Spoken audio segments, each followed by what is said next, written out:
कुछ साल पहले की बात करूं, अगर मैं अपनी बात करूं तो I use to be very lazy. और जब लेज़ीनेस की बात आती है तो I am very much like कि मेरी नींद कोई डिस्टर्ब ना करे। अगर मैं किसी जोन में हूँ तो वो कोई डिस्टर्ब ना करे। तो आई एम मैं इसी ज़िंदगी को जी रहा था और एकदम से एक इंसान से मेरी मुलाकात हुई और उनके साथ मैंने काम किया। तो उनके लिए कुछ वीडियोस शूट किए, तो उसमें कुछ सिली मिस्टेक्स थी मेरी। तो मुझे आज तक सिली मिस्टेक्स के लिए नॉर्मली लोग कहते थे कि इसको चेंज कर दो। So I was at my relatives place and एक कॉल आता है उनका ही, एंड वो मेरी अच्छी सी क्लास लगाते हैं और आई वॉज लाइक कि यार इतना भी क्या हो गया। देन उनके वो जब मैं नेक्स्ट डे मिलता हूँ जाके, then I use to realise नहीं, ये रिस्पॉन्सिबिलिटी मेरी थी। और इस लेसन को देने वाले like my big brother Simarjeet Singh के साथ आज हम उनके स्टूडियो में बैठे हैं। And hello sir. Hello Sukhman. And first of all तो thank you for that lesson. You welcome. और मुझे खुशी इस चीज़ की हो रही है कि आपने उसको सही नज़रिए से देखा। हाँ, उस समय ज़रूर आपको लगा होगा कि यार ऐसे क्यों बोल दिया मेरे को, बट कहते हैं ना, कुछ अहम चीज़ें थोड़ा आगे जाओ, रास्ते से आगे निकलो तो पीछे मुड़ के देखो तो भी समझ आती हैं। So thanks for that. मैं दर्शकों को ये भी बता दूं कि सुखमन हमारे साथ काफ़ी सालों से जुड़ा हुआ है। Is a very creative person, is a very hard working person in the sense, इसने खुद ने अपने आप को लेज़ी कह के डिस्क्राइब किया है, पर मैं उससे सहमत नहीं हूँ। इन द सेंस दैट सुबह लेट उठना लेज़ी नहीं होता। We all need the good 8 to 9 hours sleep, but when you commit to a project, I have seen you become a different person when you're committed to a project. And he's done a lot of award winning mini films also, and so much work. Lot of our viral videos, हमारे YouTube channel पर लगभग 90% जो videos हैं सुखमन और इसकी team के द्वारा shoot किए गए हैं। एंड वायरल वीडियोस स्पेशली जो शुरू में हुए थे, बाद में भी हुए हैं, जैसे बुढ़ापे की असली उम्र, जीने की असली उम्र 60 है, बुढ़ापे के बाद ही असली ठाठ है, वो वाले, और कितनी और कविताएं, बैठ जाता हूँ मिट्टी पे अक्सर, आज से 15 साल पहले वाली भी और रिसेंट वाली भी, all of them have been done by you and it's been a great association and always a pleasure. और आई थिंक आज भी सुखमन को कई बार पकड़ के मैं बोलता हूँ फ़ोन छोड़ो और इधर ध्यान दो। So good to have this conversation Sukhman, welcome. Sir बात करते शुरुआत से जी। Like you come from hotel management. That's right, that's right. तो एकदम से स्विच करना, Right. लाइक क्योंकि आप जिस टाइम पे आपने स्टार्ट किया ये मोटिवेशनल स्पीकिंग एंड ऑल, है ना, तो उस टाइम पे आई वाज नॉट, मुझे नहीं लगता कि लोग इतना अवेयर थे इस चीज़ के बारे में। एंड जब ऐसी चीज़ों को नॉर्मली अगर हम बात करें, like normal Indian typical family, तो इन चीज़ों को वो कहेंगे कि क्या क्या करेगा तू, मोटिवेट किद्दा कर लेगा तू मोटिवेट, है ना। सो ऐसा कुछ हुआ था, काफ़ी कुछ ऐसा हुआ था, पर I think I am blessed in the sense that कि मेरे क्रेजी आइडियाज़ में अगर विश्वास नहीं तो एटलीस्ट इंटरफेरेंस भी कम होती थी। उसका कारण, उसके दो कारण हैं। एक तो ट्रैक रिकॉर्ड थोड़ा अच्छा था, शुरू से थोड़ा हटके डिसीजन लिए, जैसे होटल मैनेजमेंट में जाना एक हटके डिसीजन था, क्योंकि मेरी फैमिली में ज़्यादातर डॉक्टर्स हैं। तो फिर मैंने कॉमर्स ली सबसे पहले, वो भी एक हटके डिसीजन था। उसमें मेरे मदर ने सपोर्ट किया, क्योंकि जब मेडिकल लिया ना तो मम्मी बुक्स ले आए सारी, क्योंकि खुद टीचर थे, तो बुक्स ले आए सारी लाइब्रेरी से। बोले तुम्हारी कल ना फिज़िक्स की ट्यूशन सुबह 4 बजे है। 4 बजे मैं कभी उठा नहीं था यार, और फिज़िक्स की ट्यूशन पर जब पहुंच गया तो वहाँ डिस्कशन हो रही थी कि यहाँ से वेव छोड़ेंगे तो मून को हिट करके कितने टाइम में वापस आएगी। और मेरा जानी दुश्मन ना, मैंने कितने और वीडियोस में बताया कि मेरा मैथ बुरा नहीं था, मेरा जानी दुश्मन है एक्स, जहाँ सपोजिशंस आ जाती हैं ना, एक्स। तो मैंने वो बुक खोली, वो हर जगह मेरा जानी दुश्मन है, हर पेज पे एक्स लिखा हुआ है, हर पेज पे। तो मैंने घर आके थोड़ी मम्मी से बात की कि मुझे लग रहा है कि फ़िज़िक्स मेरे से इतनी टफ है जो होने नहीं वाली है, खास करके सुबह 4 बजे उठ के तो बिल्कुल नहीं होने वाली। She said have you explored other options, and मैंने एक्सप्लोर नहीं की थी, and this was thanks to her, and you know we had friends who other people, my family friends who were professors and teachers and all that, तो वो लेकर गए मेरे को एक अकाउंट्स के जो उस समय या कॉमर्स पढ़ाते थे जो प्रोफेसर उनके पास, तो उन्होंने कहा बेटा ये बुक्स ले जा 2-3 जो अकाउंट कॉमर्स का सिलेबस है, एक बार इनको देख, सी हाउ यू फील, तुझे कैसे महसूस होता है। And Sukhman you will not believe, management की बुक थी, जैसे मैंने वो घर लेकर आया, मैंने वैसे शौकिया पढ़नी शुरू की, उसके 5-6 चैप्टर मैंने पढ़ दिए और मेरे को नेचुरली वो समझ आ रही थी। फिर मैंने अकाउंट्स की बुक खोली, अकाउंट्स भी मेरे को नेचुरली समझ आ रहा था क्योंकि उसमें एक्स नहीं था। बिजनेस में 100 रुपये आ रहे हैं, तुमने 60 रुपये खर्चे हैं, तुम्हारे पास 40 बाकी हैं, ठीक है। और मैंने ये डिस्कवर किया मेरा मैथ पूरा नहीं था, I am pretty good at basic math, the mathematical ability, but not very good at the suppositions और एल्जेब्रा, राइट। और इससे मैंने कॉमर्स लिया, और वो डिसीजन भी उस समय बड़ा हटके डिसीजन था, वो अच्छा प्रूव हुआ। उसके बाद होटल मैनेजमेंट का चांस आया। अब होटल मैनेजमेंट में मैं ज़िला गुरदासपुर बटाला एक नामक शहर है, वहाँ मैं 10+2 कर रहा था बेरिंग यूनियन क्रिश्चियन कॉलेज में, बड़ा बेहतरीन कॉलेज है। कमेंट्स में हमें बताइए अगर कोई BUCC से है तो वहाँ से, पर वो था कि उस शहर में काफ़ी सुविधाएं थी, सब कुछ था, and I am blessed to, जैसे शिव कुमार जी बटालवी का वो शहर है, तो मैं भी उस धरती से हूँ, तो I am blessed to be a Batalvi also. पर साथ साथ मुझे लग रहा था कि कहीं एक्सपोजर नहीं उतना मिल रहा जितना मिलना चाहिए। सो जो होटल मैनेजमेंट की एडमिशन थी, ये चंडीगढ़ में कॉलेज था, नया फील्ड था, नया सिटी था, यही 2 क्राइटेरिया थे। और ये था आज और उस समय में फ़र्क ये है कि हम तब सोच कम लगाते थे। तुम अलग शहर चले जाओगे, बड़े शहर चले जाओगे, नया फील्ड एक्सप्लोर करो, इतने से डिसीजन हो जाते थे, बड़े बड़े डिसीजन हो जाते थे। और यही सोच के मेरी फैमिली ने मेरे को थोड़ा सपोर्ट किया उस समय, मेरी डिज़ायर भी थी करने की। तो जब ये डिसीजन भी हुआ मोटिवेशनल स्पीकर का, जो आपका सवाल है, तो 2007 में मैंने कुछ एग्जैक्ट नहीं सोचा था क्या करना। और यही आज की भी मेरी ज़िंदगी का सबसे बड़ा फ़लसफ़ा यही है, तुम शुरू करो। और जैसे कुछ चीज़ें पेपर पर नहीं क्लियर हो सकती, कुछ चीज़ें बैठकर बात करने से नहीं क्लियर हो पाती, मन में सोचने से क्लियर नहीं हो पाएंगी, कुछ यात्राएं चलने से ही क्लियर होंगी। और एक ऐसी यात्रा थी जिसमें मैंने वर्स्ट केस सिनारियो अपनी वाइफ से बात की। मैं कहा वर्स्ट क्या होगा, हम इंग्लिश टीचिंग सेंटर खोल लेंगे, हम माइल्ड्स सिखाना शुरू कर देंगे, उसकी तो डिमांड है एनी डे, राइट। घर का खर्चा पानी तो चली जाएगा अगर हम इंग्लिश भी सिखाना शुरू कर देंगे। तो वर्स्ट केस सिनारियो तो ये होगा। अब बेस्ट केस सिनारियो क्या है वो आपके सामने है, और आप जैसे सज्जनों की साथ आने से वो और जर्नी ईजी होती रही। So yes, I would not say there was resistance from the family, resistance नहीं थी, but I will say that there was a sense of belief कि अलग सोचता है, दुनिया से हटके सोचता है, पर सूनर और लेटर कुछ कर लेता है थोड़ा बहुत। तो ये जो विश्वास थोड़ा माँ बाप का मैंने बिल्ड किया था, तो उनकी तरफ से ये ढील थी मेरे को ऐसे एक्सपेरिमेंट्स करने की। लकीली लाइफ पार्टनर भी ऐसे मिले जिन्होंने भी बिलीव किया, तो करते कराते, हाँ, हालांकि जर्नी ईजी नहीं थी। अगर आप एक्चुअली पूछो तो जो कंफर्ट पहले थी वो छोड़ी। वो कंफर्ट क्या थी कि आप मिड लेवल, मिड करियर में पहुंच गए, और मिड करियर के बड़े एडवांटेजेस होते हैं, राइट। आपकी टीम सेट हो जाती है, आपका काम करने का तरीका सेट हो जाता है, आपकी ग्रिप बन जाती है काम के ऊपर। और उस लेवल पे मैं था अपने होटल इंडस्ट्री के जॉब में, मैं ऑपरेशंस मैनेजर था, उसके बाद जनरल मैनेजर की बारी आती है। मुझे on the premises only, UK में सबसे बड़ा खर्चा होता है घर रेंट पे लेना या घर खरीद के उसका मॉर्टगेज देना, वो मेरे को कंपनी ने दे दिया हुआ था। अब मेरी घर का खर्चा नहीं था। गाड़ी मैंने इसलिए नहीं ली क्योंकि मैं होटल में ही रहता था, मैं जहाँ जाना या तो ट्रेन यूज़ कर लेनी, public transport. So I had no car loan, no house loan etcetera, and this is pretty decent life यार, राइट।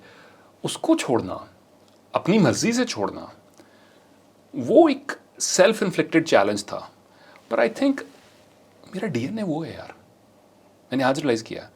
तुम मेरे को सुख की ज़िंदगी दे दो, मैं तुम्हें भी परेशान करूँगा, आसपास वालों को परेशान करूँगा। तो मैं चैलेंज नहीं है ना जब तक, तो क्योंकि एक्स्ट्रा एनर्जी है, शायद भगवान ने सबको अलग बना के भेजा, तो मेरे में शायद अंश ये डाला है कि मेरा बेस्ट है ना वो अंडर चैलेंजिंग सिचुएशंस निकलता है।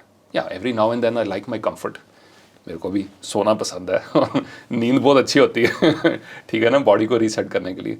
कहते हैं एल्बर्ट आइंस्टाइन और ये सारे जितने बड़े साइंटिस्ट हैं 8-8, 9-9, 10-10 घंटे सोते थे दिन में, पर ईच टू हिज ओन। इसमें कोई सेट नहीं है, कोई लेजी नहीं होता, कोई जल्दी उठने वाला ज़रूरी नहीं है, बहुत प्रोडक्टिव हो, और लेट सोने वाला ज़रूरी नहीं है। ऐसे तो एक तरफ शाहरुख खान है, एक तरफ अक्षय कुमार है, दोनों अपनी अपनी जगह सही हैं। सो हैविंग सेड दैट, वो कंफर्ट ज़रूर खुद छोड़ी, पर मज़ा आया यार उसमें। मोटिवेशन की बात करते हैं जी। फर्स्ट इवेंट और पर्सन जिसको आपने फर्स्ट टाइम मोटिवेट किया और उसके बाद सेल्फ मोटिवेट हुए या डीमोटिवेट हुए कि भी मैं तो मोटिवेट कर रहा हूँ वो हो नहीं रहे, या कुछ ऐसा कुछ एक्सपीरियंस? बड़ा अच्छा सवाल पूछा आपने। और इसको पहले आपने पूछा कि किस पर्सन को, फिर इवेंट को। पहले पर्सन की बात करते हैं। तो पर्सन की बात ऐसी थी कि मैं अपनी जॉब पर जब मेरी जो 30-35 लोगों की टीम थी, जो मैं यूके की बात करूं, तो सबके साथ 1-to-1 ज़रूर बैठता था, हफ्ते में एक बार। सबके साथ मैंने बैठना है, चाहे वो वेटर की लेवल से लेके असिस्टेंट मैनेजर की लेवल तक, चाहे मैंने हायर किया है चाहे पहले से था टीम में, 1-to-1 मैंने 10-15 मिनट बैठना है। और ये जाहिर है सबकी कोई ना कोई, ये श्योर है किसी ना किसी का कोई इशू होता था उस मीटिंग में। सर मेरा ये इशू चल रहा है, मेरा वो। और यंगस्टर्स थे लगभग सारे, और साथ में मेरा विजन भी होता था इनके लिए। मेरे को पता था इसमें ये खूबी है, इसमें ये खूबी है, इसको मुझे डेवलप करना है। मुझे सबसे अच्छा पार्ट वही लगता था। तो मैं मोटिवेशन ऑलरेडी कर रहा था on the job, motivational speaker बनने से पहले ही, और वो अपनी प्रीवियस जॉब में। इन 1-to-1 मीटिंग्स में कुछ लोग क्योंकि अपना घर छोड़कर आए हैं, कुछ अलग कंट्री से काम करने आए हैं, कुछ जॉब से बोर हो चुके हैं, कुछ कह रहे हैं सर मैंने पढ़ा ये है, मेरे को नहीं लग रहा मेरे को उतने पैसे मिल रहे हैं, मेरा फ्यूचर क्या होगा, मैं डीमोटिवेटेड हूँ। तो ये सारे इशूज़, या इंटरपर्सनल फ्रिक्शन चल रही है एक डिपार्टमेंट की, उससे किचन की फ्रंट ऑफिस से चल रही है, सर्विस वालों से आपस में फ्रिक्शन चल रही है, उनको बैठा के समझाना। तो ये सारी चीज़ें ऑलरेडी हो रही थी और मैंने इन्जॉय कर रहा था। फिर मैंने एक बार एक से पूछा भी, यार तू जब आया था पिछली बार प्रॉब्लम लेके मेरे से, तो जब फिनिश हुआ तो डिड यू फील बेटर? कहता हाँ, ये मेरी प्रॉब्लम सॉल्व हो गई थी। तो धीरे धीरे मेरे मन में ये पनपना शुरू हुआ कि मे बी मेरी ये नेचुरल टैलेंट हो। हाँ, कुछ हार्ड नट्स टू क्रैक भी ऐसे होते हैं, पर फिर समय के साथ आप उनको भी समा देते हैं कि शायद अभी ये सुनने को तैयार नहीं है जो मैं कहना चाहता हूँ। पहले इवेंट की बात कर लें, और वो भी बिल्कुल उसी फ़लसफ़े से कनेक्टेड है जो मैंने पहले बताया। आप चलना शुरू करो तो रास्ता खुद ब खुद मिलेगा, कि जो सफ़र इख्तियार करते हैं वही मंजिलें पार करते हैं। एक बार कदम आगे बढ़ाने का हौसला तो रखिए, ऐसे मुसाफिरों का तो रास्ते भी इंतज़ार करते हैं। मैं जब भारत वापस आया तो मैंने अपने ऑफिस बनाया इसी बिल्डिंग में जहाँ हम हैं, जो एक अपार्टमेंट है। तो मेरे एक और मित्र थे जो यूएस के ग्रीन कार्ड होल्डर थे, हमारे फैमिली फ्रेंड्स थे, जसपाल सिंह पाजी, जो ग्रीन कार्ड होल्डर होने के बावजूद यहाँ इंडिया में बिजनेस रन कर रहे थे। और गेस व्हाट, वो भी अपार्टमेंट से ही रन कर रहे थे। तो मैंने उनको फ़ोन किया, पाजी can I come and see you? कहते हाँ ज़रूर आ जा। मैं कहा मैंने देखना है आपने अपनी अपार्टमेंट को ऑफिस में कैसे कन्वर्ट किया है, वायरिंग वगैरह कैसे कराई है, डेस्क कैसे लगाए, क्या सेटअप है आपका। कहते आ जा। ये 2007 की बात है। मैं मिलने गया, इधर उधर की बातें हुई, ऑफिस का टूर हुआ, कॉफ़ी पिला रहे हैं। कहते करना क्या है, तू आ तो गया। तो मैंने उनको बताया, मैं कभी कुछ श्योर नहीं है, जैसे ये मैं पहले ही बता रहा हूँ कि अभी कुछ श्योर नहीं है। जो श्योरिटी को छोड़ सकता है ना इंसान, सबसे बड़ी जो हमें ड्रग है ना, नशा जो दिया है कॉर्पोरेट वर्ल्ड ने, वो है सर्टेनिटी, श्योरिटी, गारंटी। अरे भाई गारंटी कैमरास की होती है, टोस्टर्स की होती है, फ्रिज की होती है लाइफ की नहीं। अगर श्योरिटी छोड़ सकते हो ना तो फिर बड़ी एक्साइटिंग दुनिया है। तो मैं कहा पाजी कुछ श्योर नहीं है क्या करना है, पर मैंने ये किया है, लीडरशिप डेवलपमेंट की है, NLP की है, ये किया है, और मोटिवेशन के बारे में भी मैं सोचा है। 15 शब्द बोले उन्होंने, कोई शब्द नहीं, किसी की तरफ ध्यान नहीं दिया। जैसे मैंने मोटिवेशन शब्द बोला, कहते अच्छा मेरी ना यार छोटी सी टीम है 15-16 बंदों की, तो कुछ समय से ये सब ऐसे थोड़े से मुरझाए से लग रहे हैं, इनका मैंने कुछ कर सकता तुम? मैंने ज़िंदगी में कभी प्रैक्टिकली नहीं किया, अभी तक प्रैक्टिकली कुछ नहीं किया, और ना मुझे पता है कैसे करना है। हर सब चीज़ आइडिएशन में है। मौका आ गया, अब मैं हाँ बोलूँ कि ना? सवाल व्यूअर से, आपसे भी है, हाँ बोलूँ कि ना? तैयार नहीं हूँ। इंस्टेंट तो हाँ ही, ठीक है, पता नहीं है कैसे करना है। एक हिस्सा दिमाग का कह रहा है तेरे को पता है, तू मोटिवेशनल स्पीकर है? एक भी अभी कुछ नहीं किया है, तुम कैसे करेगा? कुछ पता है कैसे करना है? पूरा दिन का कह रहे हैं, ये तो पूरे दिन का कह रहे हैं, पूरे दिन क्या बोलेगा, क्या कराओगे? सारी आवाज़ें आ रही हैं। मैंने कहा पाजी टन है। हमने 10-12 दिन का गैप लिया, 2 हफ्ते का, डेट बुक कराई, होटल माया जलंधर में उन्होंने रूम बुक कराया, अपना कॉन्फ्रेंस रूम बुक कराया। 15-16 जनों की उनकी टीम थी, उनमें से 1-2 उनके फैमिली मेम्बर्स आए, 1-2 मेरे फैमिली मेम्बर्स थे, कर आके हम 18-19-20 जने थे। तो जो हमने 6 या 7 घंटे के लिए प्लान किया था उस दिन, वो 8 या 9 घंटे चला। वो दिन ख़त्म हुआ, उन्होंने बोला वाह, और मैंने भी बोला वाह, ये कौन था बंदा ये मैं कर सकता था। पर सुखमन उस दिन के बाद मेरे को लगा कि यार अब ना छोड़ना नहीं है, अब सीढ़ी मिल गई है, अब इसमें पैसे कैसे बनाएंगे देख लेंगे, कितना टाइम लगेगा देख लेंगे, पर मज़ा आया है। और कुछ अंदर से कोई सोई हुई चीज़ थी, कोई एक पार्ट था मेरे ब्रेन का जो होटल इंडस्ट्री में सोया हुआ था, और यही मैं बता रहा हूँ सबको, आप भी you are a creative person also, to everybody I am telling, कुछ चीज़ें होंगी हमारे अंदर जो मौजूद हैं पर सोई हुई हैं, वो तब एक्टिव होती हैं जब हम उस चैलेंज को एक्सेप्ट करते हैं। तो मैंने वो चैलेंज एक्सेप्ट किया, और ये जो मेरे अंदर, मेरे को नहीं पता था मेरी आवाज़ इतनी इस हिसाब से इफेक्टिव है, जो आज लोग कॉम्प्लीमेंट करते हैं मेरे को, ये आइडियाज़ भी इधर उधर से सब आइडियाज़ भी आने शुरू हो गए, स्टोरीज़, कहानी, ये वो करते करते वो जोश भी था प्रूव करने का। And that's how the first event happened. और 6,000 रुपये उन्होंने मेरे को उस पूरे दिन के भी दिए, जो मेरा पहला चेक था उसकी मैंने फ़ोटो खींच के रखी। और he is, Jaspal Singh is a wonderful human being, mentor भी हैं, दोस्त भी हैं, ऐसे लोग भी मिलते जाते हैं साथ में, जिनको सिर्फ शायद उस समय ज़रूरत भी नहीं थी उस सेमिनार की इतनी। पार्टली उनका पर्पज़ ये भी था कि चलो सिमर को भी मैं मौका देता हूँ, तो ऐसे लोग भी मिलते जाते हैं, तो ऐसे शुरुआत है। डिसअपॉइंटमेंट्स की बात करते हैं जी। लाइक ऐसे तो नहीं हुआ होगा कि सारे इवेंट्स आपने बेस्ट अपनी तरफ से किए होंगे, है ना? कुछ में खुद को भी लगता होगा कि नहीं यार यहाँ कमी रह गई, यार मैं यहाँ पे ये बोल सकता था, है ना? जी। तो फर्स्ट टाइम कोई ऐसा इवेंट जहाँ पे आपको लगा कि मैं जितना पावर से आया था, लाइक जितना मेंटली प्रिपेयर या अपना सारा होमवर्क करके आया था, धरा का धराया रह गया, जहाँ से मेरे को एक नया लेसन मिलता है। राइट। For example right. किसी चीज़ के मेरे को नया लेसन की जो मैं ऑलरेडी कर रहा हूँ, मुझे उसके बियॉन्ड कुछ करना पड़ेगा। राइट। तो वो कुछ ऐसा incident. Good question, good question. दो पहलू हैं इसके। फर्स्ट इज़ कि जब आपकी एफर्ट में कमी रह गई हो और उसका रिजल्ट सामने आ गया हो, एक तो ये केस भी रहता है, और दूसरा केस ये भी रहता है कि आपकी एफर्ट में कोई कमी नहीं थी पर फिर भी वो डिज़ायर्ड रिजल्ट नहीं आया। तो पहले मैं इस केस की बात करूँगा। एक फेज़ था बीच में जब मेरे को, जब बहुत वेलोसिटी से, बड़ी वॉल्यूम से, बड़ी स्पीड से हम चल रहे थे, तो शायद उस फेज़ में कई बार ऐसे हुआ कि मैंने फॉर ग्रांटेड ले लिया हो स्टेज पे जाने से पहले। और काफ़ी ऐसे इवेंट्स हुए ऐसे जिनमें हालांकि ऑडियंस को ना लगा हो, पर मुझे खुद को मेरी आवाज़ ने कहना शुरू कर दिया कि नहीं यार, I can do better, and I probably did not put in the effort that I should have. उसके बाद मैंने नियम बनाया, सिस्टम्स बनाए, और सिस्टम और नियम ये बनाया कि हर इवेंट अपना टाइम मांगता है। आपको, आज मेरे को 18 साल हो गए हैं, बट स्टिल आज भी हर इवेंट अपना टाइम मांगता है, अपनी एफर्ट मांगता है। बिना टाइम और एफर्ट के if you do it, you taking a big risk. क्यों? क्योंकि हर संस्था के चैलेंजेस अलग हैं, हर टीम के चैलेंजेस अलग हैं, आपको उनका माहौल स्टडी करना पड़ता है। आपकी बात हो सकता है सिर्फ इस एंगल से हो, उनके चैलेंजेस मल्टी डायमेंशनल हों, क्या आपने उनकी दुनिया में पैर रखा है, उनके चैलेंजेस देखे हैं। सो इन सब चीज़ों को मद्देनज़र रखते हुए आज 18 साल के बाद मेरा ये कंक्लूजन है कि even with all the experience behind me, जितना भी एक्सपीरियंस मैंने इकट्ठा किया, still every event demands it's time and effort and focus.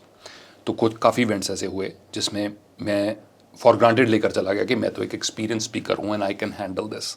हो तो गया, पर वो बात नहीं बनी। और मेरी अंदर की आवाज़, वो कहते हैं ना, कहानी है ना कि एक बंदा एक बार किसी को कॉन्ट्रैक्ट मिला, एक जो मूर्तियाँ बनाता था, उसको भगवान की प्रतिमा बनानी थी, एक नया मंदिर बन रहा था कहीं पे, तो उसने बनाई पहली, और तब जिसने कॉन्ट्रैक्ट दिया वो आया पूछने, कहता रेडी हो गई, कल दे रहे हो मेरे को? कहता नहीं, मैं दोबारा से शुरू कर रहा हूँ क्योंकि इस पर ना यहाँ पे नाक के ऊपर थोड़ा सा एक जो मेरी हथौड़ी थोड़ा ज़्यादा ज़ोर से लग गई थी और यहाँ पे ये ठीक नहीं बना है।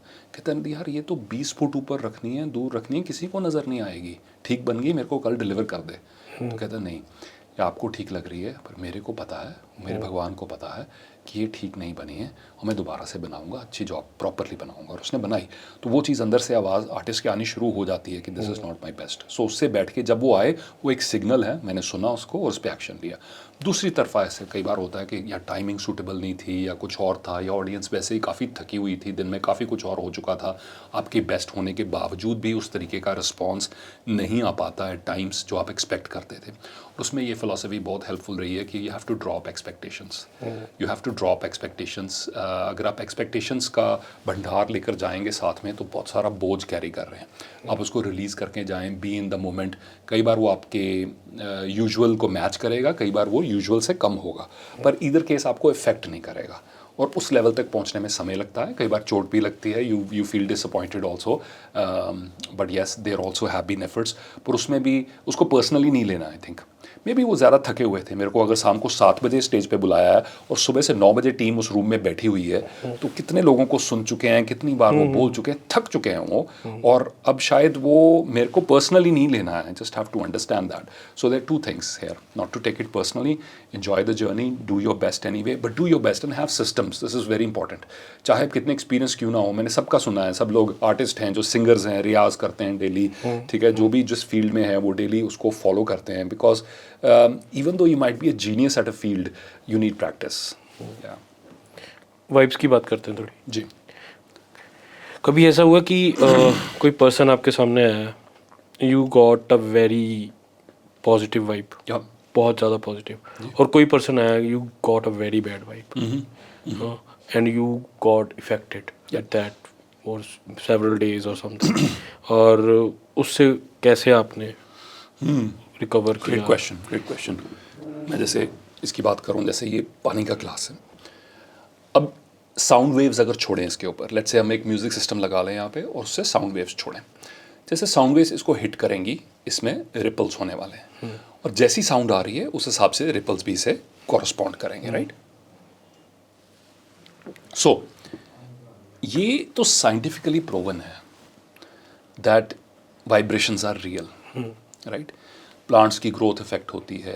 क्यों पुराने कहते थे घर का माहौल ठीक नहीं है। अब घर के माहौल में क्या है कि ठीक क्या क्या नहीं है, यानी कि कुछ तो था, वो वाइब्स की बात कर रहे हैं, हमने उसको वाइब्स कह दिया, और पुराने बुजुर्ग कहते थे घर का माहौल ठीक नहीं, या कह रहे थे, या जैसे सिख धर्म में कहते हैं जब पाठ करते हैं तो थोड़ा सा पानी जल रख लो साथ में, उसके बाद जल का छिड़काव कर दो, या लोग हिंदू धर्म में गंगा जल का छिड़काव करते हैं, थिंग्स लाइक दैट। तो हर फिलॉसफी में कुछ ना कुछ ऐसे है जिसको हम वाइब्स कहते हैं। This is scientifically proven. So let's just take a little bit deeper, let's go a little bit deeper into this. किसी पर्सन की वाइब्स कैसे बनती हैं उस समय? अच्छा, पर्सन चाहे अच्छा बुरा ना हो, उस समय उसकी वाइब्स अच्छी बुरी हो सकती हैं, and that is dependent upon उस समय उसके माइंड में क्या चल रहा है, उसकी डोमिनेंट थॉट्स क्या हैं। जैसे आप देखेंगे, अच्छा बंदा हो, प्यारा बंदा, पर आज किसी कारण बहुत ज़्यादा गुस्सा सवार है उसके मन में, एकदम से रूम में एंटर किया, कुछ नहीं बोला, पर आप उस गुस्से को, उस एनर्जी को वाइब्रेशनल लेवल पर फील कर पाओगे। Guaranteed you will feel it, right? So the vibes of that individual is not the true nature of the person. It is at the moment उसके दिमाग में क्या चल रहा है और उससे वो एनर्जी ट्रांसमिट कर रहा है। अब हमारा सवाल ये रहा कि हम, जैसे कि अगर किसी के एक को जुकाम हो तो कई बार दूसरा जुकाम कैच कर लेता है, पर अगर हम मास्क पहन ले तो हम कैच नहीं करते, we can protect ourselves, right? So same way जब वाइब्स की बात होती है तो ये हमारे ऊपर है कि हम उसको कैच करें या ना करें, and we have to understand this will take time. शुरू में आप डोमिनेंट एनर्जी, जो भी डोमिनेंट एनर्जी होगी ना, उसको कैच कर लेंगे। क्यों आप किसी, you went to Diljit Dosanjh performance ना, लाइव परफॉर्मेंस, उसमें आर्टिस्ट की वाइब थी, माहौल की वाइब थी, ऑडियंस की वाइब थी, और आपने वो वाइब कैच कर ली और जैसे कलेक्टिव वाइब हो गई, सबने मस्ती की, राइट? ऐसे ही कई बार हिस्टीरिया भी हो जाता है, जैसे अभी रिसेंटली इंडिया पाकिस्तान का जैसे कॉन्फ्लिक्ट हुआ, तो फियर की वाइब यहाँ पर न्यूज़ पर आई, व्हाट्सएप पर आई, आपने खुद अपनी आंखों से देखा, वो मल्टीप्लाई हुई करते कराते लोग जो थे, that there was this vibe of tension in the air, right? So शुरू में तो इतना आसान नहीं है अपने आप को इंसुलेट कर पाना, खास करके यंगस्टर्स को तो बहुत ही टफ है, इसीलिए जो ट्रेंड होता है सबसे पहले यंगस्टर्स कैच करते हैं उसे, राइट? हाउएवर ये सबसे इंपॉर्टेंट चीज़ है that we have to create is a system to safeguard ourselves from the negative vibes of other people, right? कई बार किसी की अंदर की जंग होती है, हमसे कोई लेना देना नहीं है, हम खुद अपना हिस्सा बन जाते हैं उसका, मेरे कारण हो रहा है, ये मेरे कारण है, ऐसे नहीं, तेरे कारण नहीं है, उसके अंदर का टेंशन उसके कारण है, उसको थोड़ा टाइम दो, उसको थोड़ी जगह दो, ठीक हो जाएगा। बंदा बुरा नहीं है, बंदा कोई भी बुरा नहीं है यार, एक नूर ते सब जग उपजया, कौन पले को मंदे, इंसान लगभग, और उसकी इन्फ्लुएंसेस हैं, उसके ऊपर क्या प्रभाव था, हमें क्या स्टोरी पता है किसी की? अगर आज कोई बंदा, मान लो कहते हैं यार बड़ा कंजूस है, सारे दोस्त जब पैसे नहीं खर्चेगा, ये नहीं पैसे खर्चेगा, ये नहीं पैसे खर्चेगा, एक एक रुपया गिनेगा, हमें क्या कहानी पता है उसकी बचपन की? क्या पता कैसी मुश्किलों में बड़ा हुआ हो, क्या पता किन ज़रूरतों को देखा हो उन्होंने. So once you begin to look at the world with, doesn't have to be compassion always, आप भी कोई देवता नहीं हो कि हर वक्त कंपैशन से ही देखो, but sometimes with the understanding कि ठीक है यार, कई बार मेरा भी ऐसे मूड में होता हूँ, it's okay, I am not gonna take it personally. So you begin to safeguard yourself. Higher vibe में आप में कैसे रहना है, अपना सिस्टम बनाओ.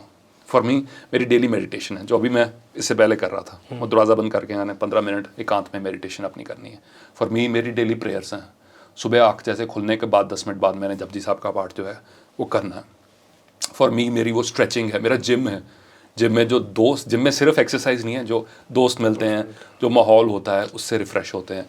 फॉर मी मेरी रीडिंग है, कुकिंग है, म्यूज़िक है, डांसिंग है, एक्सरसाइजिंग है. पेट्स अभी तो नहीं ज़्यादा रखे, पर पेट रखने से भी you feel better. So you have to create a system. हमें अच्छा महसूस, अच्छे मूड में रहना किसी और की जिम्मेदारी नहीं है. We have to understand this. मेरा मूड ठीक रहे, ये सबसे पहली जिम्मेदारी मेरी है, क्योंकि बाहर तो लोग बैठे हैं मेरा मूड खराब करने वाले, वो तो मिलेंगे जाहिर. यंगस्टर्स की बात आपने स्टार्ट की जी. तो एक ना मैं कुछ टाइम से एक चीज़ फील करता हूँ, लाइक जो 2002-3-4 के बाद जो मतलब विंडो 10 प्रोसेसर्स आए हैं ना, मतलब जो नए प्रोसेसर्स आए हैं, मतलब इनमें एक तो पेशेंस लेवल बहुत कम है. हाँ. और they are like very much, अगर आप मान लो उनको कुछ बोल दिया ना, अगर वो आपके अंडर काम कर रहे हैं, आपने उनको कुछ बोल दिया तो कहेंगे भाई मैं तो छोड़ के जा रहा हूँ, करवा लो जिससे करवा लो.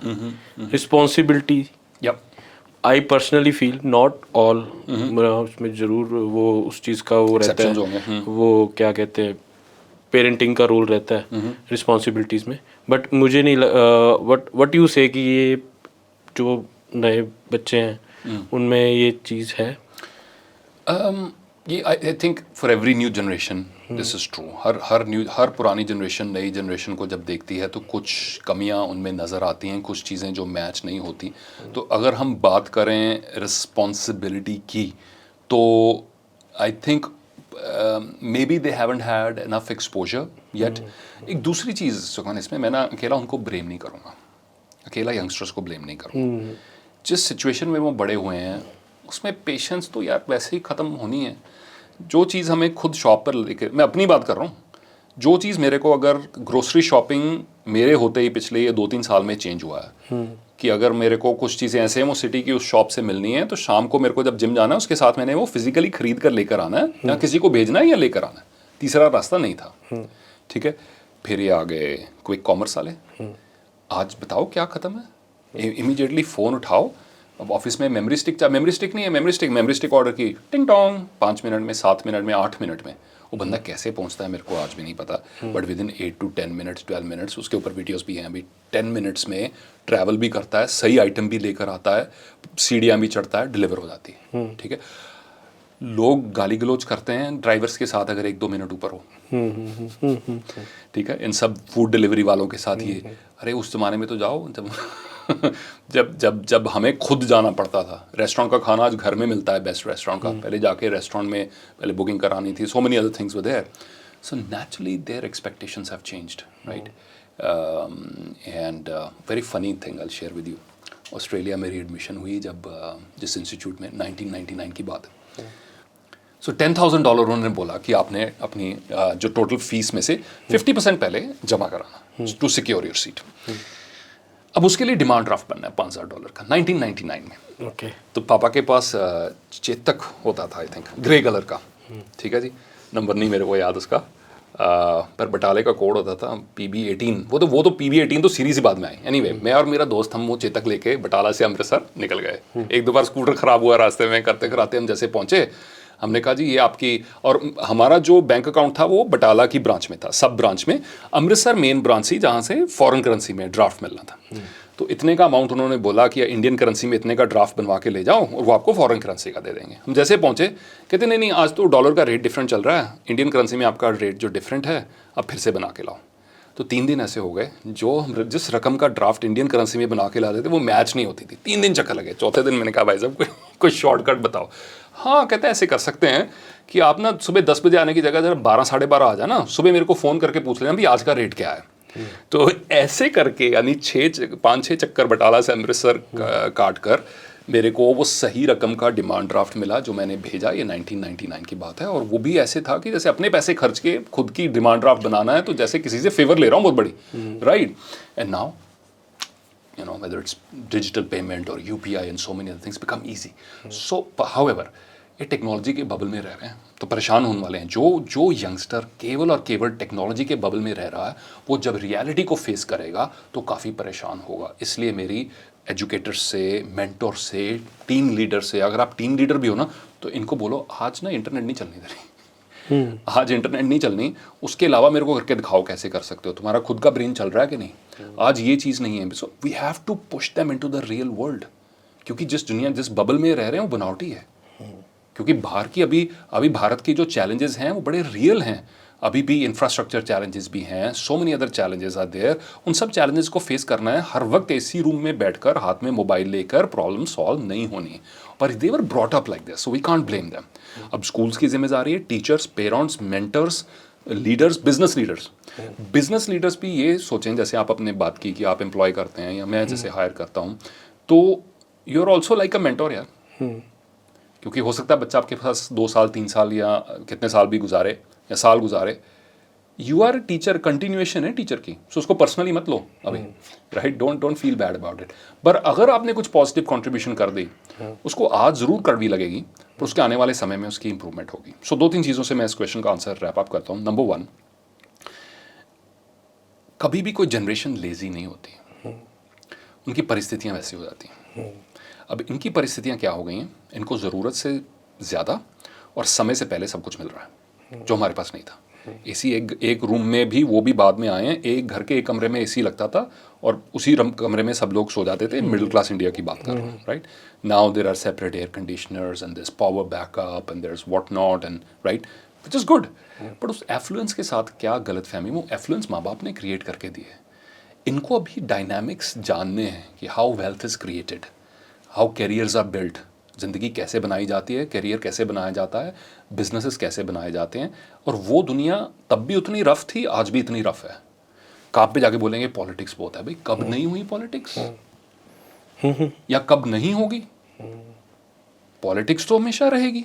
अब तुम्हारे लिए सब बदलने वाले नहीं हैं, क्योंकि स्कूल में सब ऐसे थे, सब आपके साथ नाइस थे, आपके नंबर कम भी आए, मम्मा पापा ने भी बोला बेटा तू बहुत लायक है, तू बहुत अच्छा है, बहुत अच्छा होनहार बच्चा है। पर वर्क काम पे जाओगे, बॉस ने टारगेट दिया 100 अचीव करना है, आपने 80 अचीव किया, तो भाई साहब get ready for the consequences, उसके कॉन्सिक्वेंसेज होने वाले हैं। और वो इन्होंने अभी तक देखे नहीं, नंबर्स के अलावा सिर्फ इन्होंने मार्क्स के कॉन्सिक्वेंसेज देखे। So that thing has to be there, that gap has to be plugged, that gap is there. And second thing is we need to create environments where they are engaged more, यानी हमें भी अपनी approach थोड़ी थोड़ी change करनी पड़ेगी as work leaders. हम independence दें, इसमें मैंने इंटरफेयर नहीं करना है, ये तेरा प्रोजेक्ट है, मेरे को इस लेवल तक डन चाहिए। बार बार मेरे पास मत आना सोल्यूशन लेने, बार बार मैं नहीं बताऊंगा, गलत हुआ तुम्हारी जिम्मेवारी है, इस मंथ का तुम्हारा इंसेंटिव है, इस चीज़ पे डिपेंडेंट है, करके दिखा सकते हो, दिखाओ। चैलेंज फेंको तो सही एक बार, राइट। हर चैलेंज से वो एम्प्लॉई है या बच्चा है स्ट्रॉन्ग बनेगा। But yes, business leaders too need to be more patient than ever before, क्योंकि this is not the same generation as previously. Sir एक नया ट्रेंड तो नहीं कहूँगा, अभी तो पुराना हो गया कि लोग यहाँ पे देखते हैं कि जॉब्स नहीं है and they use to immigrate, बाहर चले जाते हैं। और उसके बाद एक नया ट्रेंड शुरू हुआ है कि वहाँ पे भी कहते हैं कि वहाँ पे भी जॉब्स नहीं है और वापस आके यहाँ पे कुछ अपना बिजनेस स्टार्ट करते हैं और वायरल होते हैं, मतलब फूड व्लॉगिंग के ज़रिए या कुछ भी है, राइट। एंड लेटर ऑन जब तक वो वायरल रहते हैं तो अच्छा उनका फूड बिजनेस चलता है, और लेटर ऑन वो जब नहीं प्रमोट करना छोड़ देते हैं और वो डीमोटिवेट हो जाते हैं, है ना। तो फिर वो लाइक कुछ और तरीके अपनाते हैं, लाइक कोई और बिजनेस स्टार्ट करते हैं या कुछ और करते हैं, और फिर वो डीमोटिवेट हो जाते हैं कि कहीं भी वर्कआउट नहीं हो रहा। तो उस चीज़ को आप कैसे लेते हैं कि उसमें क्या ये उनके डिसीजंस का गलती है या वो उनकी मतलब नेचर में ही ऐसा है कि वो उनको कहीं भी जॉब नहीं मिल रही. So let's break it down. It's very good thing you brought up. थोड़ा कॉम्प्लेक्स इशू है, थोड़ा पेचीदा है, सो इसको स्टेप बाय स्टेप लेते हैं. स्कूटर चलाना हो लाइसेंस चाहिए, टीचर बनना हो बीएड चाहिए, हर चीज़ की कुछ ना कुछ. अपने माँ बाप की लाइफ की सेविंग उठाकर काम शुरू करना हो, कोई लाइसेंस नहीं चाहिए. राइट, मैं कर सकता हूँ. फेलियर रेट सबसे ज़्यादा हाईएस्ट किस इंडस्ट्री में? रेस्टोरेंट इंडस्ट्री में, फूड इंडस्ट्री में हाईएस्ट फेलियर रेट. यानी रेस्टोरेंट खुलते हैं, काफ़ी सारी इन्वेस्टमेंट से टीम हायर होती है, उसके बाद बंद हो जाते हैं. This is proven and recently ज़्यादा बढ़ा है क्योंकि ज़्यादा रेस्टोरेंट खुल रहे हैं. पहले इतने रेस्टोरेंट होते नहीं थे, अब जितने ज़्यादा खुल रहे हैं उतना फेलियर रेट भी हाई है. अगर हम टीयर 2 सिटीज़ की बात कर लें या फिर टीयर 1 ऑल्सो, राइट. सो तीसरी चीज़, सबसे पहले इसको ब्रेक डाउन कर लेते हैं, फिर हम जो माइग्रेशन वाला इशू बाद में लेते हैं. पहले इसको ब्रेक डाउन कर लेते हैं. किसी एक शख्स ने एक बिज़नेस स्टार्ट किया, मान लो फूड बिज़नेस स्टार्ट किया. आज लोग उसके पास आए, वीडियो लॉगर्स आए, उसको पब्लिसाइज किया, उसका बिज़नेस अच्छा चला, फिर उसके बाद वो बिज़नेस बंद हो गया, etcetera etcetera. So let us understand this. अगर कोई बंदा आके आपका वीडियो बना रहा है तो आप में या आपके प्रोडक्ट में कोई खूबी थी, इस कारण बना रहा है. ठीक है, वो खूबी क्या है उसको मेंटेन रख सकते हैं आप कि नहीं, तो फिर आपको इनकी परवाह नहीं होगी कि वीडियो लॉगर्स आ रहे हैं या मेरे को पब्लिसिटी मिल रही है, मैं आज भी वायरल हो रहा हूँ या नहीं. This will be irrelevant, right. जिसका खाना अच्छा है या जिसकी सफाई अच्छी है, हाइजीन अच्छा है, टेस्ट अच्छा है, प्रोसेस अच्छी है, नेचर अच्छी है, बिजनेस की लेनिंग उसकी डीलिंग अच्छी है, वो बिजनेस रन किया जाता है. अंडरस्टैंड करें, पब्लिसिटी लेने के लिए नहीं. पब्लिसिटी साइड इफेक्ट है.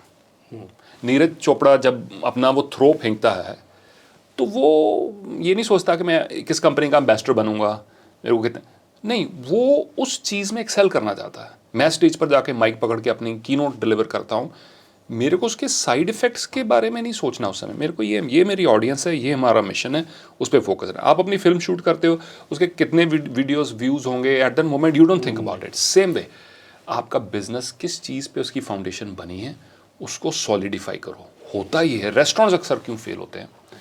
वो शुरू में हाइप बनी, लॉन्च किया, सारा कुछ हुआ, अब 3 महीने बाद फूड की क्वालिटी डाउन होनी शुरू हो गई. पहले मैं इंग्रेडिएंट्स वहाँ से लेता था, अब मैंने थोड़ा सस्ते लेने शुरू कर दिए. ठीक है, पहले मैं उसकी कूलिंग खुद आके चेक करता था, भी गर्मी बहुत है, कूलिंग कैसी है मेरे रेस्टोरेंट की. अब चलो जी, लाइट इलेक्ट्रिसिटी सेव करने के लिए 4 कस्टमर बैठे हैं तो क्या 2 AC बंद कर दो यार, पर 4 तो बैठे हैं ना यार. सो ऐसे ऐसे कॉर्नर्स जब हम कट करते जाते हैं, क्वालिटी डाउन जाती है.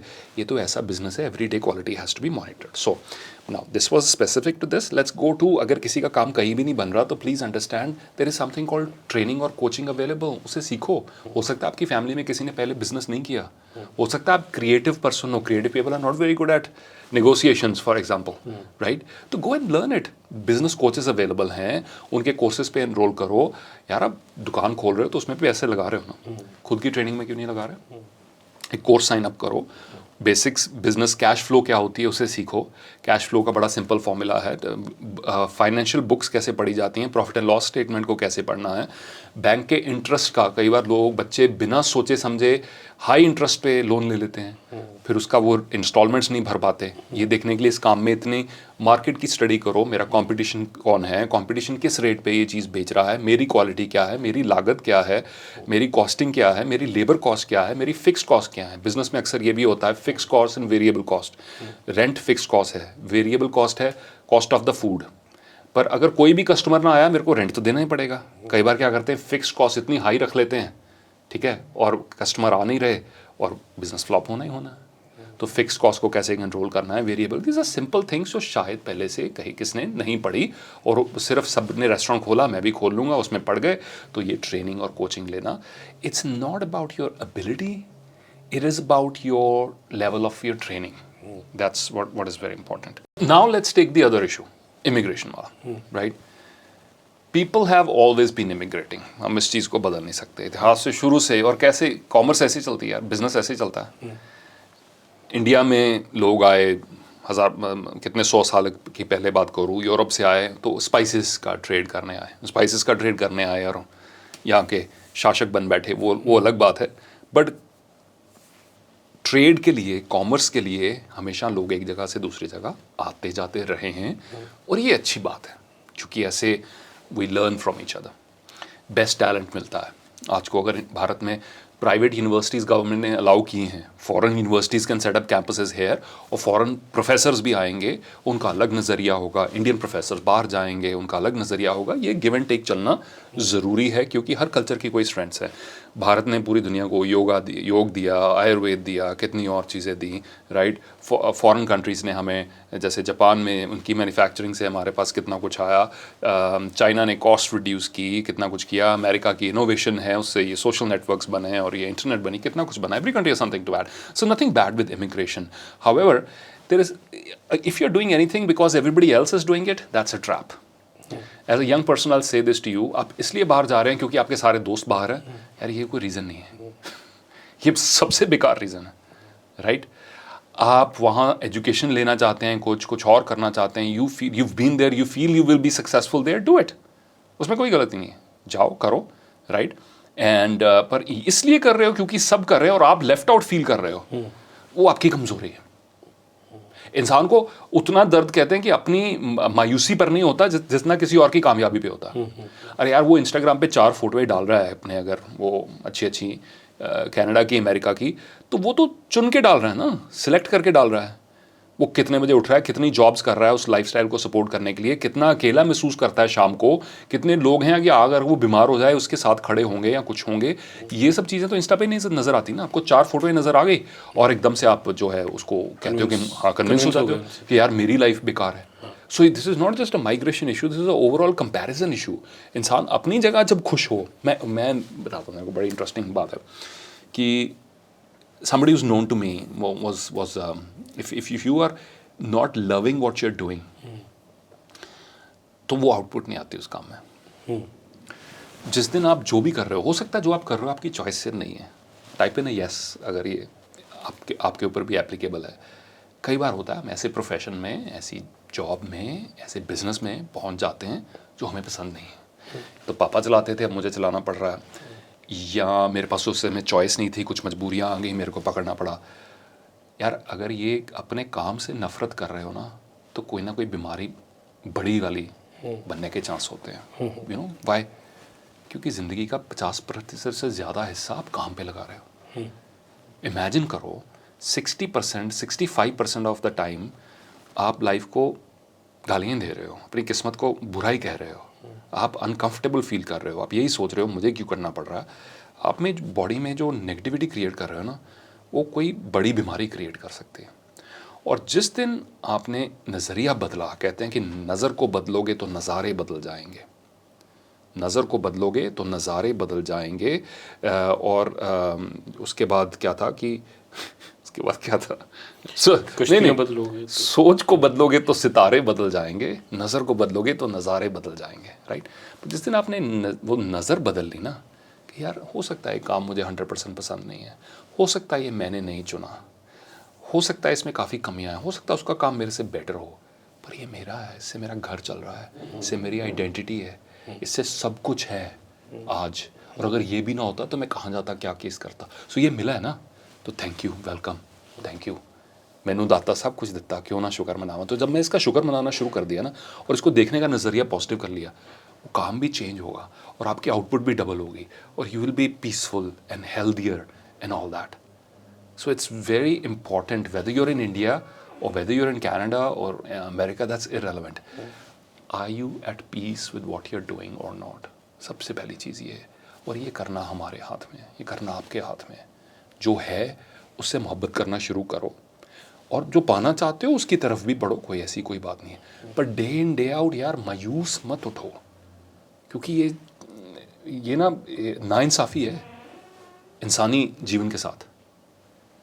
84 लाख योनियों से होकर अलग अलग चीज़ें बन के फिर इंसान का एक अपैरेटस है, ये शरीर है। Only human being can sit and think. जानवरों के पॉडकास्ट होते हैं हैं, उनकी मेंटरिंग क्लासेस होती हैं, मेडिटेशन कैंप होते हैं ना, उनका नहीं, और उसका फूड, सेक्स, हंगर, स्लीप बड़ा लिमिटेड सा दायरा है करके, रिप्रोडक्शन, अगली जनरेशन पैदा की, खा लिया, सो गए, उठ गए, ठीक है, भौंक लिया, इधर उधर दंदी मार दी 2 लोगों को, तो उसकी ज़िंदगी वहाँ तक सीमित है। कोई सोचेगा कि नहीं यार मैं ना दुनिया में, कोई डॉग सोचेगा दुनिया में गंदगी बहुत बढ़ रही है, कुछ करना चाहिए, पोल्यूशन लेवल बहुत हाई हुए, कुछ करना चाहिए, नहीं।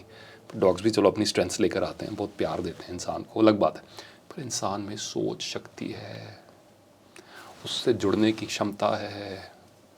अवर काज तेरे किते ना काम, मिल साध संगत भज केवल नाम। तेरे को बाकी काम नहीं आएंगे, तू बैठ के उसका नाम को याद कर ले, उससे नाम से तू रिचार्ज हो जाएगा और फिर उसकी वो पावर लेकर दुनिया में कुछ कर। किरत करो, नाम जपो, वंड छको, सबसे पहले किरत करना है, मेहनत करो। गुरु नानक साहब पूरी दुनिया को अपनी टीचिंग्स बताने के बाद अपनी लाइफ के लास्ट 12-14 साल में खुद खेती करते रहे, खुद खेती करते रहे, ये बताने के लिए कि किरत करने का क्या अहमियत है, यानी मेहनत करने की क्या अहमियत है।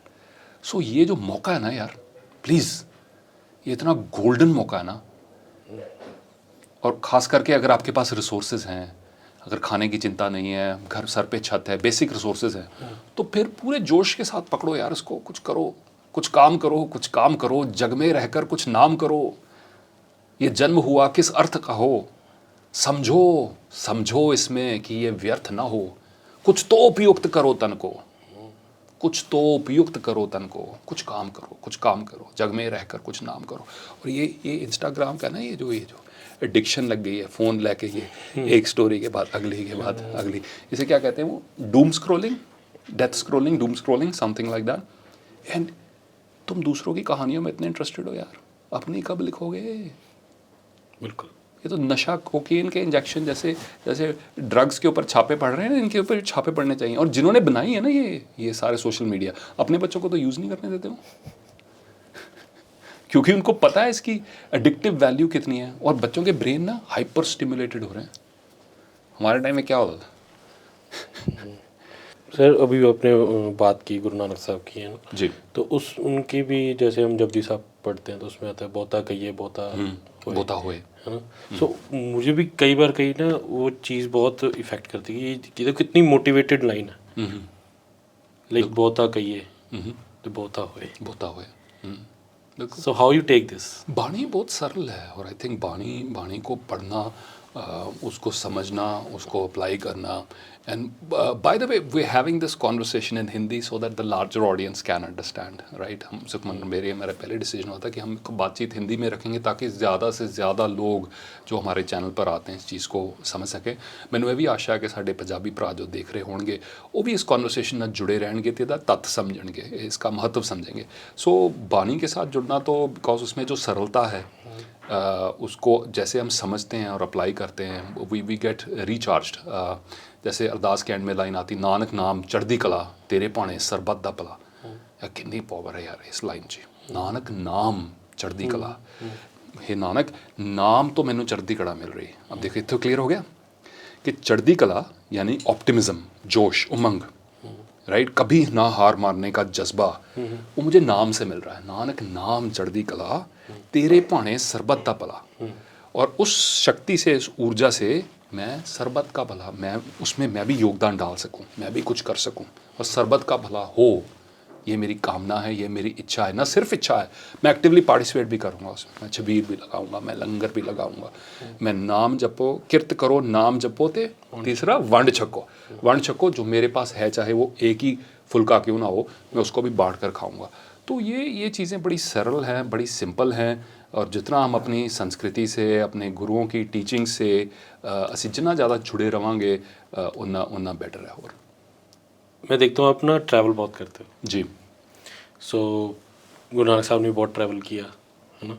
तो basically the concept of travelling is, but जो मुझे लगता है कि भी उस ट्रैवल करने से कई नए एस्पेक्ट्स आप एक्सप्लोर करते हो, नई लोगों को एक्सप्लोर करते हो, नई कम्युनिटीज़ को एक्सप्लोर करते हो कि how they believe in the positivity और इन देयर और सिंप्लिसिटी एट टाइम्स। और अपने गुरुओं को कैसे लेते हैं वो, या अपने जो उनकी शुरू से पूर्वजों से कुछ रीति रिवाज चलते आ रहे हैं उनको वो कैसे लेते हैं। आप उन काफ़ी चीज़ों को पढ़ते हो? Travel is a huge education, travel से बड़ी एजुकेशन है नहीं, और ये ऐसी एजुकेशन है, और ट्रैवल वो वाला नहीं, वो सारा सिक्योर सी इन्वायरमेंट में, क्योंकि होटल तो हर जगह एक ही तरह के होते हैं, खाना भी हर जगह आजकल पंजाबी खाना ही लगभग हर जगह ही मिल जाता है, पर जब आप उस जोन से बाहर निकल के उस शहर को, उस देश को, उस प्रांत को, उनके लोगों को एक्सपीरियंस करते हो, उनकी संस्कृति को समझते हो, उनके माइंडसेट को समझते हो, it's a huge education, because you learn so many things that you can not typically learn in a classroom, and that is what is very very important.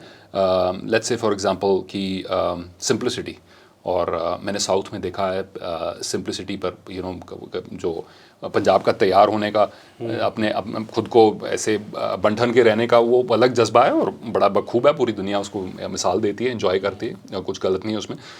South में अलग तरह की एक सिंप्लिसिटी है, और कितना कुछ और है जो उनसे सीखा जा सकता है, and that is where we can learn from each other, और वो हमसे सीखते हैं, हम उनसे सीखते हैं। जैसे लोग हरमंदिर साहब आते हैं इधर, गोल्डन टेम्पल आके देखते हैं कैसे सारा कुछ प्रिपेयर होता है, लंगर कैसे चल रहा है, तो they are, friend of mine was visiting from the UK, was in tears, उसकी आंखों में रोना, जो पानी निकल रहा था, रो रही थी वो, ये देखकर कि यार ऐसे भी ह्यूमैनिटी है, ऐसे लोग भी हैं दुनिया में जो सारा दिन कुक कर रहे हैं, बना रहे हैं खाना दूसरों को बांटने के लिए फ्री में कहते फ्री में कहाँ फ्री में। और सिंगापुर में जब जाता हूँ, वहाँ पर discipline, accuracy, 9 o'clock means 9 o'clock, right, planning, details, respect, speed, accuracy, those things Singaporean culture में सीखने को बहुत कुछ है। बौद्ध धर्म में लिखा है कि when the student is ready the teacher emerges, when the student is ready the teacher emerges. जब हम सीखने के नज़रिए से जाएंगे तो हर जगह सीखने को मिलेगा, पर जब हम इस नज़रिए से जाएंगे कि हम बेस्ट हैं यार, हम बेस्ट हैं, या मैं बेस्ट हूँ, मेरे को कुछ नहीं ये कल्चर सिखा सकता, तो फिर तो तुम जैसे गए थे वैसे वापस आओगे। पर अगर तुम थोड़ा सा दिमाग की खिड़की खोलोगे ना, यार मुझे देखना है इनमें क्या अच्छा है, you will come back a better version. Speaking skills की बात करते हैं जी, आप भी इसी मतलब आप स्पीकिंग लाइन में मतलब मोटिवेशन स्पीकर हो जी, मैम भी into that life coaching, right, and what about kids? उनमें से अभी तक लगा आपको? मुझे एक इंसिडेंट याद है, मतलब आई वाज शूटिंग द एक इवेंट शूट कर रहा था, उसमें योर डॉटर वो क्या कह रहे हैं उसको, होस्ट कर रही थी। जी जी, she was hosting, and normally हम क्या देखते हैं बच्चों को, वो डाइस पे जैसे हमने माइक लगा दिया ना, तो वो सब भी जैसे माइक लगा बस वहाँ पे आके बोल के जा रहे हैं। शी केम, उसने देखा पहले, राइट, माइक एडजस्ट किया, फिर बोला। She was the only, right right right. So आपको लगता है कि बच्चों में कोई इस फील्ड में इंटरेस्टेड होगा?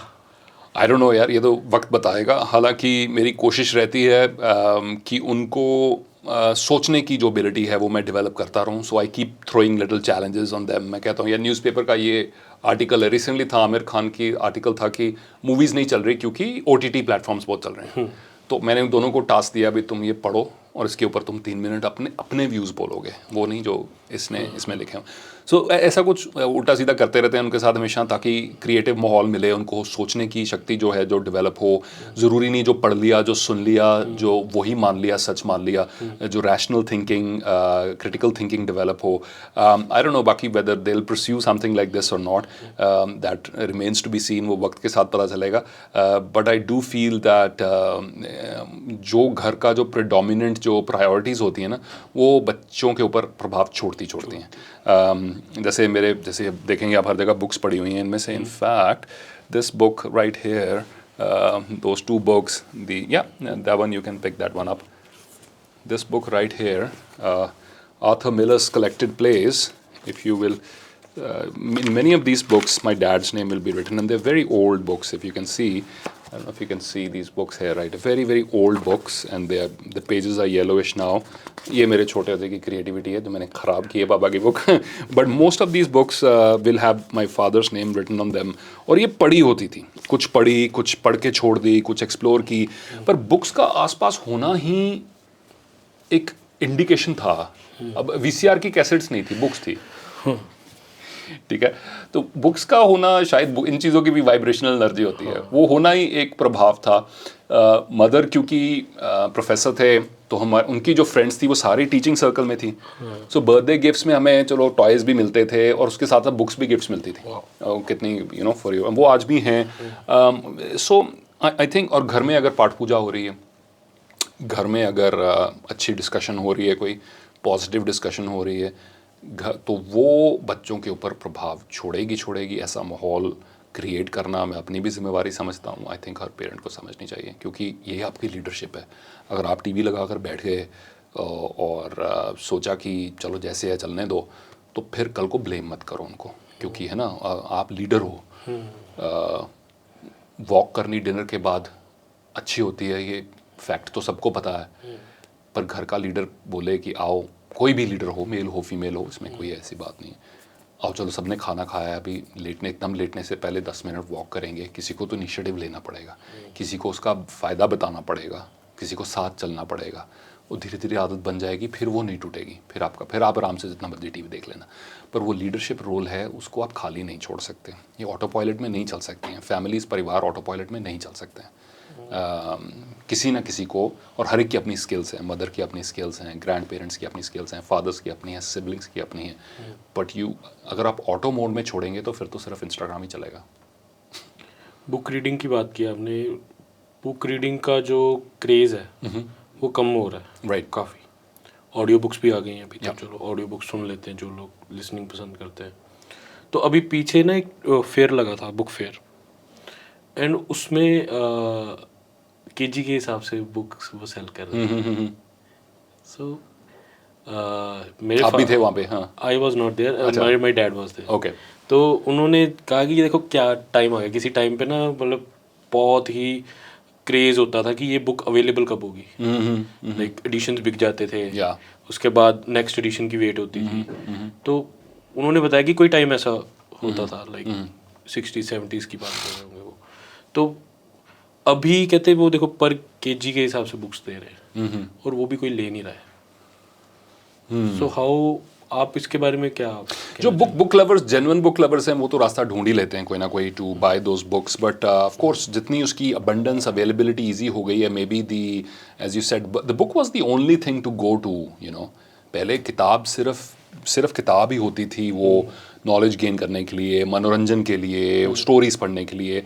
अब उससे ज़्यादा एक इंटरेक्टिव मीडियम अवेलेबल है, that is the video, audio visual आ रहा है उसमें and all that. It's short also, 60 seconds shorts and all that. So definitely books have competition now, right. हर फील्ड में कॉम्पिटिशन आया है, तो ये सीखने के फील्ड में भी कॉम्पिटिशन आया है। पहले अकेले लोग किताबों से सीखते थे, आज अब व्हाट्सएप भी है, और व्हाट्सएप यूनिवर्सिटी से तो बच के ही रहना चाहिए, आई थिंक, है ना।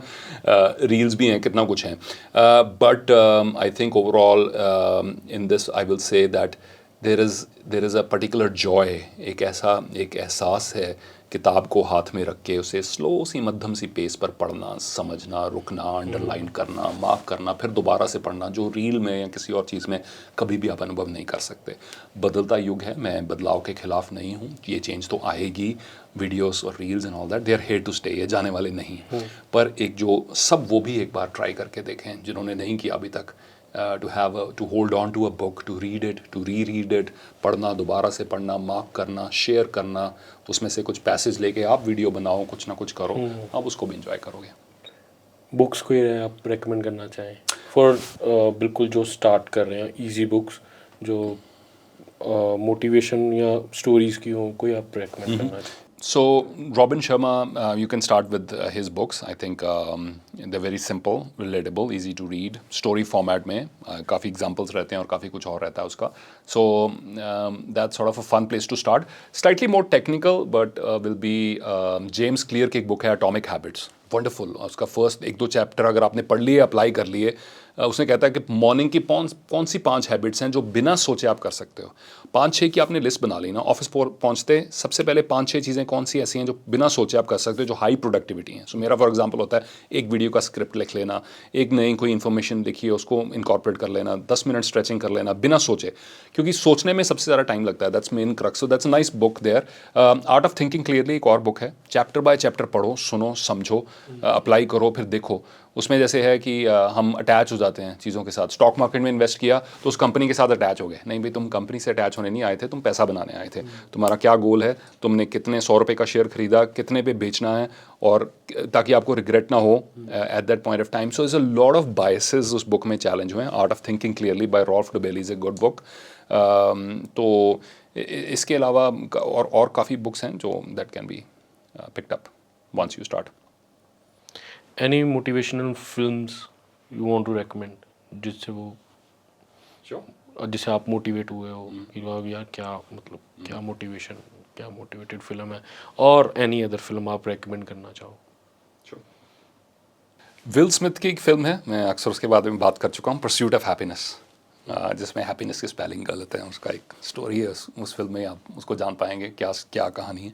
Pursuit of happiness which is supposedly एक रियल लाइफ कैरेक्टर के ऊपर आधारित है। वो सैन फ्रांसिस्को जब मेरे जाने का मौका हुआ तो मैंने वो सब जगह पर गया जहाँ विल स्मिथ का कैरेक्टर सैन फ्रांसिस्को में घूमता था वहाँ पर। So I took a tour of all those places. Golden Gate Bridge के आगे खड़े होकर भी, जब उसने सबसे टफ फेज़ में, उस मूवी का साउंड ट्रैक मुझे बहुत अच्छा लगता है सुखमन, क्योंकि उस मूवी के साउंड ट्रैक में मैं उस समय सुनता था जब मैं स्ट्रगल कर रहा था, और उसमें फाइनली वो स्ट्रगल से इमर्ज होके आता है। वो इतनी भीड़ में अकेला कर रहा होता है, यस यस यस, और कोई नहीं समझ पाता ये क्यों शाउट कर रहा है, ये किस चीज़ को सेलिब्रेट कर रहा है। पर उसको पता था उसने वो जो पाना चाहता था उस रास्ते पर वो चल पड़ा है और वो पा लेगा। तो उस म्यूज़िक के साउंड ट्रैक से मेरी बहुत एसोसिएशन है, because I used to listen to it in my own challenging times. Gladiator, the original one, Russell Crowe, again a beautiful film. I don't know if it's motivational or not, it's just fun to watch.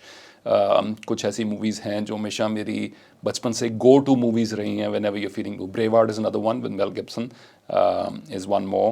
Cinderella Man, Russell Crowe की एक और movie है, boxing के ऊपर आधारित है। I think it is also after real life character, but Russell crow ने उसमें जो एक्टिंग है बड़ी कमाल की है। सिंड्रेला मैन, आई थिंक उसकी बॉलीवुड रीमेक भी हुआ था एक, मुझे नहीं श्योर उसका क्या नाम है। और साथ में बॉलीवुड की बात करें तो संजय दत्त की वास्तव, yes that is motivation. Motivation नहीं है, ऐसे नहीं कि आपको वैसा बनना है, but it's a very intense acting, very strong plot, storyline, and film really draws you in. Vastav 1 was a very intense acting by Sanjay Dutt there. So Bhag Milka Bhag has been a very motivational film as such. Yeah. कितनी बातें आज हो गई, और अभी तो मन कर रहा है कि और बातें करें, बट आई थिंक सो आज के लिए हम रैप करेंगे। और सर जाने से पहले कुछ आप बोलना चाहें ज़रूर। ऑडियंस के लिए भी और मेरे लिए भी, like I am the first time आपसे बात इंटरेक्शन कर रहा हूँ, very good meaningful questions. And और आप कुछ मतलब उनको रेकमेंड करना चाहें या कुछ एक्सरसाइज रेकमेंड करना चाहें, कुछ भी आप लास्ट जाने से पहले। तो जाने से पहले मैं यही कहना चाहूँगा, इंसान की जो बेसिक फितरत होती है बायोलॉजिकल लेवल पर भी और मानसिक पर भी, वो होती है एनर्जी को बचाना। क्या है वो? Energy conservation. ओके, और ये क्यों है? क्योंकि हज़ारों साल पहले हम गुफाओं में रहते थे, जंगल में रहते थे, तो लोग कहते थे पता नहीं आज शाम को खाना मिलना है कि नहीं मिलना, एनर्जी उतनी इस्तेमाल करूं कि अगर आज खाना ना भी मिले तो कल तक चल जाए। सो ये हमारे डीएनए में प्रोग्रामिंग हो गई। ओके, आज के युग में ज़्यादातर लोगों को ऐसी कोई मुश्किल नहीं है, खाना मिल जाएगा। पर जो डीएनए की आदत है ना, वो जो सेलुलर लेवल पर energy conservation is still a habit for many people, right. उसकी प्लस भी है माइनस भी है। उसका प्लस ये है वहाँ से इनोवेशन निकल के आती है, हम शॉर्टर रास्ता ढूंढते हैं कैसे है। पर उसका माइनस ये है कि हम ट्राई नहीं करते हैं, हम एक्सपेरिमेंट नहीं करते हैं, हम एफर्ट नहीं लगाते हैं, जल्दी से हार मान जाते हैं। क्यों? एनर्जी कॉन्वर्सेशन, एक बार कर लिया, 2 बार कर तो लिया, 3 बार कर तो लिया, नहीं होगा, राइट। और सही से नहीं हुआ और उसको we give up too easily, we don't experiment often. मैं पॉडकास्ट की बात हुई आज, बड़ी अच्छी कॉन्वर्सेशन हुई सुखमन आपके साथ, बड़े अच्छे सवाल पूछे आपने। एक ही मैं व्यूअर से बात शेयर करना चाहूँगा कि आज से पॉडकास्ट तो अब पॉपुलर हुए हैं, कुणाल अग्रवाल जी और मेरा एक कॉन्वर्सेशन है, यूट्यूब पर ढूंढिएगा ज़रूर। उस दिन हमने 2 बैचेस में बातचीत की थी। एक पूरी 2 घंटे की फुटेज थी जो कुणाल सर और मेरी थी, उसमें पता नहीं क्या दिक्कत आई, साउंड ठीक नहीं थी, क्या नहीं थी। हम इतना ही एफर्ट लगा के हमने 1.5-2 घंटे बातचीत की, बड़ा अच्छा शूट हुआ। पर उसका जो एंड रिज़ल्ट था ना, जो हमने पब्लिश करना था, वो मैं मिल नहीं पाया। दर्द हुआ, दुख हुआ टेम्परेरली, पर वहाँ से ये भी सीख निकली, पर उसने हमें रोका नहीं कि हम आगे के एक्सपेरिमेंट्स बंद करें। जब तक इलॉन मस्क की बात करते हैं, उसके रिसेंटली अभी जो मार्स पे उसने रॉकेट भेजना है, वो फिर से एक्सप्लोड हुआ, फिर से एक्सप्लोड हुआ, कितनी बार एक्सप्लोड हो चुके हैं उसके। जैसे रॉकेट एक्सप्लोड होता है, उसका शेयर प्राइस, उसकी कंपनी का शेयर का प्राइस भी वैसे ही नीचे जाता है, राइट। फिर भी वो रॉकेट लॉन्च करने बंद नहीं करता, क्योंकि that is the nature of progress. Young generation को मैं यही कहूँगा, जल्दी हार मत मानो, पूरा दिमाग लगाओ, कमिट करो यार, जिस काम को कमिट कर रहे हो। मोबाइल का, फ़ोन का एयरप्लेन मोड आपका सबसे अच्छा मित्र है, उसको इस्तेमाल करो जितना से ज़्यादा कर सकते हो। एक्सपेरिमेंट्स होंगे, चोट लगेगी, तुम हारोगे, तुम्हारी परिस्थितियाँ तुम्हें सपोर्ट नहीं करेंगी, पर अगर तुम फिर से उठ के अगले दिन, और बेस्ट रीसेट है, नहीं दिन अच्छा गया ना, सो जाओ, सो के जब उठोगे एक नई शुरुआत है, फिर से तैयार हो। अगर फिर तैयार होके फिर पहुंच गए ना मैदान जंग में पॉजिटिव माइंडसेट के साथ, तो तुम्हारा भी टाइम आएगा। कोई दिन होगा जिस दिन सारा कुछ तुम्हारे हक में चलेगा, पर जब तक वो नहीं हो रहा, जिस दिन सब कुछ तुम्हारे हक में चल रहा हो, उस दिन गरूर मत करना, और जिस दिन सब कुछ तुम्हारे हक में ना चल रहा हो, उस दिन थोड़ा सब्र ज़रूर करना कि तुम्हारा भी दिन आएगा, जैसे सबका आता है। तो लगे रहो, तब तक लगे रहो। और सभी दर्शकों को, for those of you who been watching this conversation all the way towards the end, I invite you to share your top learnings in the comments section. As always, I invite you to share this conversation with as many people as possible. कुछ समय बाद हम इसका audio format भी अपने audio podcast पर भी release करेंगे। At the moment it is available right here on YouTube. Do share it with other people. और मेरे और सुखमन की तरफ से बाय बाय।